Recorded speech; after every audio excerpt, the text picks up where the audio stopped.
Hi, I'm Samantha Cocco-Klein. I'm Senior Advisor at Equity for Children.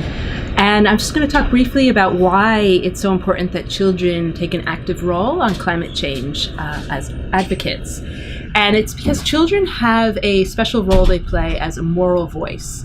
They are the generation most affected. They're going to be living with the impacts of the carbon we are emitting now. So they have a specific moral argument that they can bring to adults to say that it's unfair that we inherit an atmosphere that is less conducive to our life, to our health, to our property than the one that you have now. But moral only goes so far. There's a lot of groups out there who have a very strong moral case and are seen as deserving of public policy that serves them, but it doesn't often work out that way. And children are, probably the primary group when it comes to this, and mothers.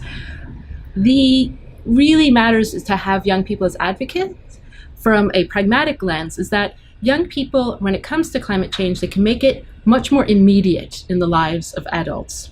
They can say, this is going to impact me as your child, it is your grandchild, so you have a personal responsibility to deal with this. There's also the thing that children, somebody comes and they're 10, 11, 12, and they're discussing it, they're not seen to have an agenda. They're not seen as political. It's not about right or left, about being conservative or being socialist. It's simply about young people looking at the science and being concerned about what's going to happen to them in the future. And that's an important argument that young people can bring to adults again. So again, it's a moral argument for young people to be involved, but it's also a practical argument that young people can affect change.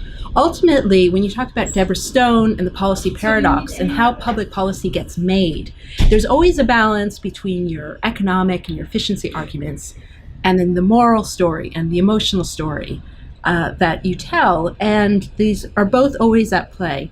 And what young people can do is that they can bring the relevance of the economics and the efficiency, but really they're on the side of shifting the moral story and the emotion that we tell about these investments.